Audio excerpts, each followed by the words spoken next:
Good evening and welcome to the Lagos studios of IATV.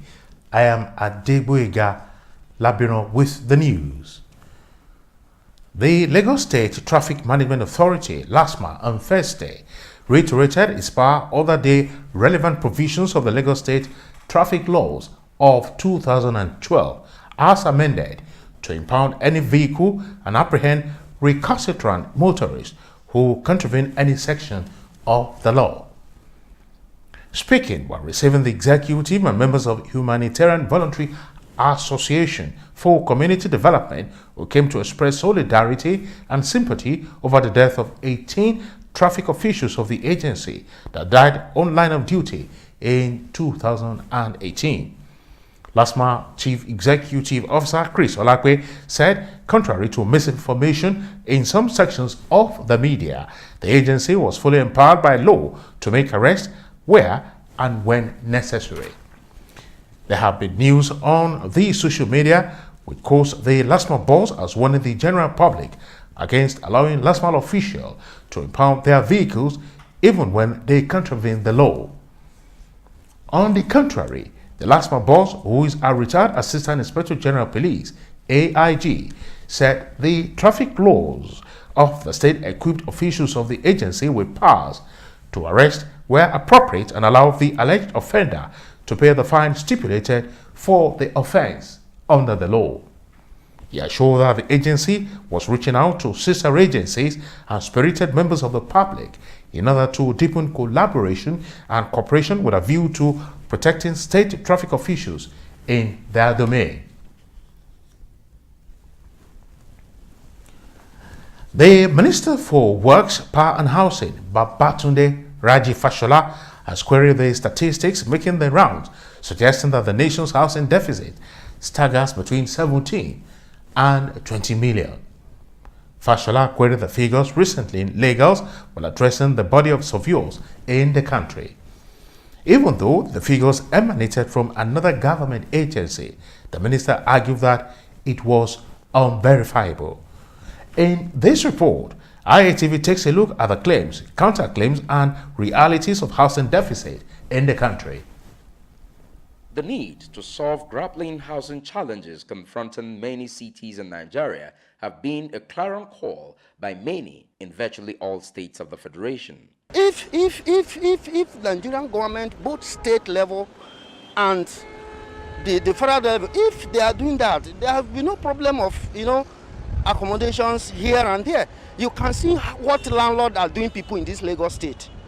You understand me? You can see what landlords are doing people in capital city of Nigerians, most especially in Port Harcourt, Lagos, and Kano. So if the government are doing well, I see no reason why people will be suffering in terms of accommodations. Lagos, Abuja, and Port Harcourt appears top on the list of states in desperate need of swift housing intervention as people live in shacks, shanties, and even under the bridge, owing to non-availability of accommodation or inability to afford the high rental costs.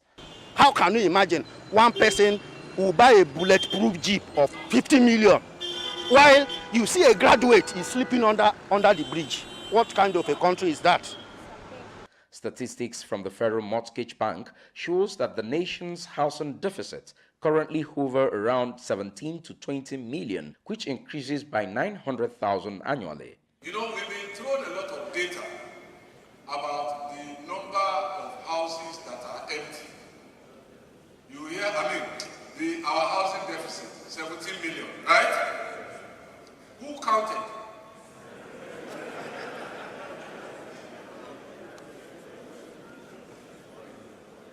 So I think I am undertaking a continuing command. Who counted? Where? And when? Oh, they are helping me out. The statistics have, however, become subjects of debate as the Minister of Power, Works and Housing, Babatunde Raji Fashola, argues that the data may not be correct after all. Repeating those numbers and validating them. And you know why? One may want to wonder which government the Federal Mortgage Bank serves if the Minister of Housing insists that the statistics is not verifiable. In a data contest, you can only reply if you have yours. If you have a debate about data, you can only reply if you have yours. If you don't have, you are at a disadvantage. While disagreeing with the figures, Fashola admits that the government is handicapped as it has no statistics to back its claims. I am also using this opportunity to ask for help. Fashola wants surveyors in the country to help the government out of its predicament by coming up with a plan detailing statistics of unoccupied buildings and housing deficits in the country. How many houses are empty and unoccupied in Nigeria? Whichever angle these arguments swings to, one thing is certain: many Nigerians hope to afford a home, but this may remain a hope except the government comes up with proactive steps to mitigate the rising housing challenges in the country. Thompson Andrew, IATV News, Lagos. Some Nigerians have ascribed most negative encounters they've had with the Nigerian police as being born out of the inability of the policemen to communicate with citizens properly. They said this while speaking with ITV News in Lagos on the advice of the head of police public complaints unit that Nigerians should stop speaking Queen's English to Nigerian policemen as part of measures to tackle extrajudicial killings. That's a little bit disappointing because, of course, we all know that Nigerian official language is English. And if we cannot communicate with Nigerian police with proper English, and I wonder why and how we are going to do that. If his intention was to foster or to encourage effective communication, then we should understand that what he actually meant was that we should communicate effectively. So I will just say that if you come in contact with a police officer that can flow with you in Queen's English, then you should communicate to them in Queen's English. But if you come in contact with a police officer that you can see from your little conversation with them that they may not be able to flow with you in Queen's English, then maybe what you should do is to switch to Pidgin English, because the most important thing about communication is understanding. Not everybody understands that Pidgin. So when you want to express yourself to a policeman, you have to express yourself in a way that the whole world will know what you are saying. So that is what I can see on that issue. They also argue that it is disappointing that the Nigerian policemen find it difficult to speak or get irritated by good English, calling on the authorities to upgrade the requirements for recruiting Nigerian police officers.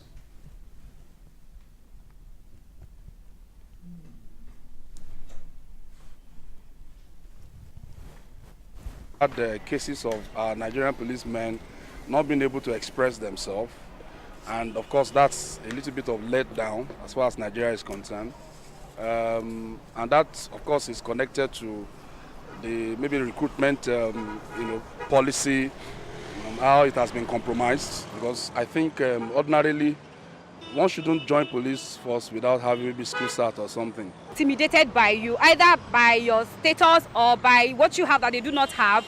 Now in this case we are talking about fluency in Queen's English.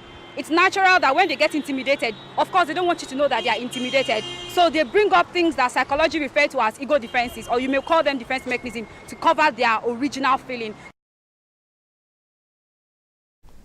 We sincerely apologize for that mix-up in the visual. Some of them also called on concerned authorities to take the issue of extrajudicial killings more seriously, a development which has made Nigerians feel insecure in the hands of Nigerian police officers. And now to Ogun State. Some indigents of Owo in Yewa South, Ife Kowajo Local Council Development Area, have called the Ogun State government to desist from any act that will amount to imposing a traditional ruler to the community. The indigents who stormed the NUJ office in Abeokuta in Adro had several placards with several inscriptions warning that the throne of the Olowo of our kingdom is not for sale. About the brutal killing of the Olowo of Owo on the 27th of July 2017. And up till now, nothing has been done. Those that are in detention, even the key suspect, then Colonel Alao, has been released on bail. And since then, Colonel Alao said he's putting his own brother to be the next Oba in Owo land, and we don't want problem because of our civility, our being quiet, because we want the government to come into the matter, and that is why we've not been able to react or do anything, because we are in a civilized society. They also want government to step into the matter and ensure that justice is served to appease the spirit of their late Olowo of Owo, whom they alleged was murdered by unknown persons. We want the government to come into the matter, bring justice. Those that are in detention, they should give them a fair hearing, and even the man that tell the whole world lies that he's been sick, and that is why they release him on bail. Since then, he's now saying the junior brother should be the king, and they don't have any share in Owo. They are visitors in Owo. It is the Fasinu family that are the first settlers and the founders of Owo land. So demanding that the government should grant fair hearing to all those who are still in detention over the death of Olowo of Owo. Fuel scarcity in some parts of the country was needless, but an effort by some saboteurs to create panic in order to increase pump price. The Controller of Operations, Department of Petroleum Resources, Osogbo District Office, Ademola Makinde, spoke in Osogbo, the Osun State capital. Makinde regretted the resultant palpable fear among the people over the artificial scarcity of the premium motor spirit, PMS, that was created in some parts of the country in recent time. From the benefit of hindsight, most of this scarcity is caused by pure sabotage. And we thank God for the Ipman executive in Osogbo that they are above this crisis, supposed crisis that we are about to experience. And we thank God that through their intervention and wisdom of leadership, we didn't see such in Osogbo. We thank God, and I thank them too. I'll take a cue from the last meeting we held there in our office with the Ipman executive, and I suggested, or I advised them then that, one, we are all in this stage together.